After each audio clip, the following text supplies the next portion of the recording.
Azerbaijan's defense ministry has confirmed that military activity in the disputed Nagorno-Karabakh region has been halted. Both Armenia and Azerbaijan agreed to suspend operations on the contact line from midday local time.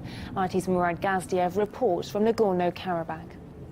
Ceasefire has surprisingly and without much warning come into effect, and I'm literally right now standing on the border, on the front lines. I can see Azerbaijan. I'm on the Armenian side, and it is very, very quiet. I haven't heard an explosion in hours now since the ceasefire apparently took effect. We found out that it was happening earlier on before official statements about it, and we contacted an official here.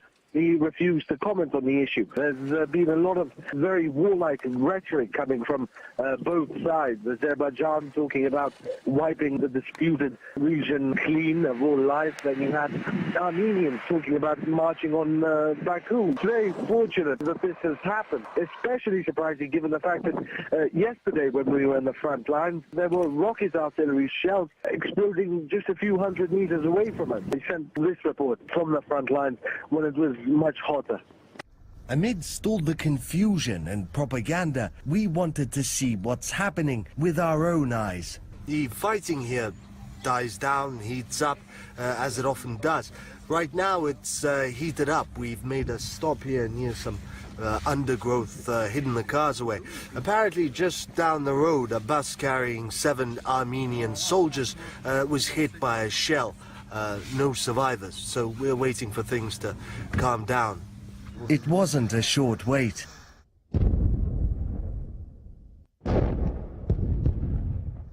Eventually we got going. Notice the scorch marks in the fields. This was filmed seconds after an Azerbaijani Grad rocket impacted just a few hundred meters from us, prompting everyone to take cover at a nearby military site.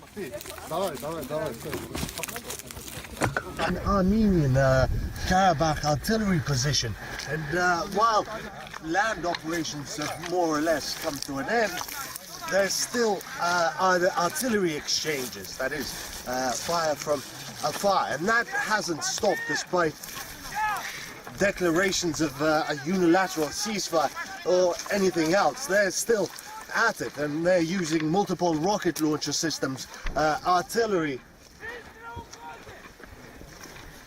and it looks like there's no end to it. Bear in mind, this is about 10 kilometers inside Nagorno-Karabakh. 1 hour ago they began shelling our position. All good for now though, no casualties.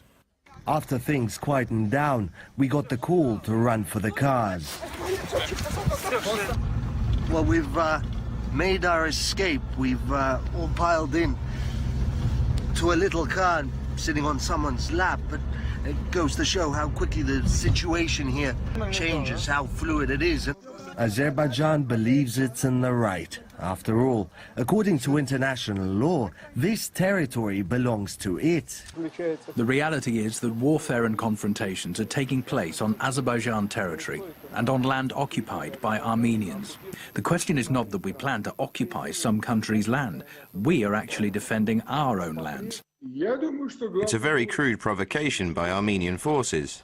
The Armenian military has started a full-scale operation against Azeri settlements. They use heavy artillery, mortars and rocket launchers. There are a lot of civilian casualties. And, as we witnessed, it isn't just rhetoric flying high and hot, leaving this crisis open to a horrifying level of escalation. Murad Gazdiev, RT, from Nagorno-Karabakh. Well, the situation in Nagorno-Karabakh has been discussed in Vienna by the group of international mediators tasked with managing the long-running conflict. They've condemned the violence and called for an immediate ceasefire, adding that, quote, there is no military solution to the conflict. Iran says America's not playing fair and is flouting the terms of the nuclear deal, and it's hampering the country's development. It's one of the stories we've got lined up for you after this short break.